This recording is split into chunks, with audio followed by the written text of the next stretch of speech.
사랑하는 성도 여러분, 오늘도 여러분의 모든 길 가운데 주님과 동행하시는 축복이 있기를 소망합니다. 오늘 우리가 함께 묵상하실 하나님 말씀은 사사기 6장 11절에서 24절의 말씀입니다. 여호와의 사자가 아비에셀 사람 요아스에게 속한 오브라에 이르러 상수리 나무 아래에 앉으니라.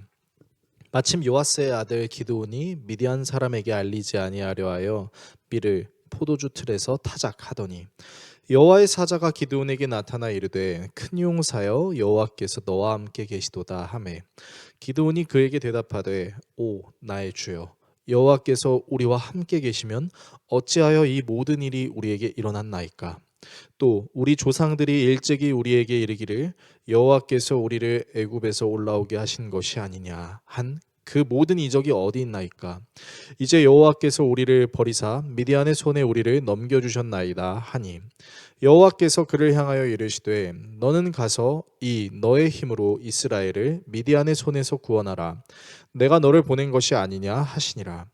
그러나 기드온이 그에게 대답하되 오 주여 내가 무엇으로 이스라엘을 구원하리이까 보소서 나의 집은 므낫세 중에 극히 약하고 나는 내 아버지 집에서 가장 작은 자니이다 하니 여호와께서 그에게 이르시되 내가 반드시 너와 함께하리니 내가 미디안 사람 치기를 한 사람을 치듯 하리라 하시니라. 기드온이 그에게 대답하되 만일 내가 주께 은혜를 얻었사오면 나와 말씀하신 이가 주 되시는 표징을 내게 보이소서. 내가 예물을 가지고 다시 주께로 와서 그것을 주 앞에 드리기까지 이곳을 떠나지 마시기를 원하나이다 하니 그가 이르되 내가 너 돌아올 때까지 머무르리라 하니라. 기드온이 가서 염소 새끼 하나를 준비하고 가루 한 에바로 무교병을 만들고 고기를 소쿠리에 담고 국을 양푼에 담아 상수리 나무 아래 그에게로 가져다가 드리매 하나님의 사자가 그에게 이르되 고기와 무교병을 가져다가 이 바위 위에 놓고 국을 부으라 하니 기드온이 그대로 하니라. 여호와의 사자가 손에 잡은 지팡이 끝을 내밀어 고기와 무교병에 대니 불이 바위에서 나와 고기와 무교병을 살랐고 여호와의 사자는 떠나서 보이지 아니한지라. 기드온이 그가 여호와의 사자인 줄을 알고 이르되 슬프도소이다 주 여호와여 내가 여호와의 사자를 대면하여 보았나이다 하니 여호와께서 그에게 이르시되 너는 안심하라 두려워하지 말라 죽지 아니하리라 하시니라. 기드온이 여호와를 위하여 거기서 제단을 쌓고 그것을 여호와 샬롬이라 하였더니 그것이 오늘까지 아비에셀 사람에게 속한 오브라에 있더라. 아멘. 오늘 본문은 하나님께서 기드온을 사사로 부르시는 장면을 다루고 있는데요. 이 부르심 안에는 우리를 향한 하나님의 자비하심이 무엇인지를 알려주는 내용이 있습니다. 어떤 내용이 있는지 함께 살펴보겠습니다. 하나님의 사자가 요아스의 아들 기드온을 찾아오는데요. 이때 기드온은 포도주 틀에서 몰래 밀을 타작하고 있습니다. 이 장면에서 기드온의 성격을 잘 알 수 있는데요. 보통 밀의 껍질을 벗기는 행위는 먼지가 많이 일어날 수 있기 때문에 넓은 장소나 들판에서 하기 마련입니다. 그런데 사람들에게 보이지 않는 넓지 않는 포도주 틀에서 타작을 하고 있다는 것은 그가 얼마나 소심한 사람인지를 우회적으로 드러내는 것이죠. 그런 소심한 기드온에게 하나님의 사자는 큰 용사여 하나님이 너와 함께 계신다라고 말합니다. 이 말을 듣고 있던 기드온의 기분이 어땠을까요? 어떤 생각을 했을까요? 기도는 하나님의 사자의 이 말이 썩 달갑지 않게 들린 것처럼 느껴집니다. 왜냐하면 기도는 하나님의 사자에게 하나님이 함께 계신다면 어떻게 이런 고난이 일어날 수 있냐라고 되묻고 있기 때문이죠. 자기들의 조상의 말에 의하면 이스라엘이 이집트로부터 해방을 얻었었는데 그 모든 기적이 도대체 어딨냐라고 말하고 있는 것입니다. 그런 기드온에게 하나님의 사자는 이스라엘을 미디안의 손에서 구하라 하시고 기드온은 자기 자신이 므낫세 지파 중에서도 가장 약하고 집안에서도 가장 어린 사람이라고 반문합니다. 하나님은 그런 기드온에게 반드시 함께 있을 것이고 미디안 사람들을 한 사람을 치듯 하게 해주실 것이라고 말씀하십니다. 그런 하나님의 사자에게 기드온은 하나님의 역사라는 증거를 보여달라며 예물을 준비합니다.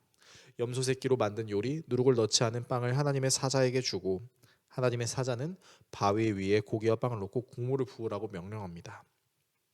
그리고 하나님의 사자는 지팡이 끝을 대어 그 바위에서 불이 나와 고기와 빵이 불사르는 것을 기드온이 보고 나서 내가 하나님을 보았기 때문에 죽게 되겠구나라고 생각하는데요.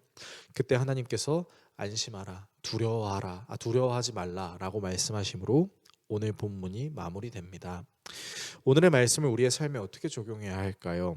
오늘 본문은 하나님의 일하심의 신비함이 무엇인지를 알려주는데요. 사실 기드온이 포도주 틀에서 몰래 밀을 타작하고 있을 때만 하더라도 이스라엘은 미디안의 지배를 받고 있었습니다. 그러나 성경 기자는 이스라엘이 고통을 당하고 있을 그때에도 하나님의 상자가 움직이고 있다라고 말하고 있죠. 그렇다는 것은 이스라엘이 회개해야만 하나님이 움직이신다라는 것이 아니라 하나님은 이스라엘이 회개하기 이전에 이미 계획을 가지고 움직이고 계셨다라는 것을 알려주고 있습니다. 이스라엘이 회개하기 전부터 찾아오셔서 이스라엘이 회개할 수 있도록 도우시는 이 하나님의 방법은 므낫세 지파 중에서도 가장 약하고 그 집안에서도 가장 어린 기드온을 사사로 세우는 것이었습니다. 하나님의 사자가 므낫세에게 큰 용사여라고 말한 이유는 기드온이 강한 용사여서가 아니라 하나님이 기드온과 함께 하심으로 강하게 될 것을 선포하시는 것이죠. 심지어 기드온은 하나님의 역사하심에 신뢰하지도 못했습니다. 하나님이 계심에도 불구하고 왜 세상이 이 모양이냐고 되묻고 하나님의 사자가 말씀하시는 것에 증거를 요청하고 증거를 보여주니까 하나님을 보게 돼서 죽게 되겠다고 두려워하고 있죠. 그러나 하나님은 그런 기드온을 이스라엘을 구원하는 사사로 세우십니다. 하나님은 전혀 일하시지 않는 것처럼 보여도 일하고 계십니다.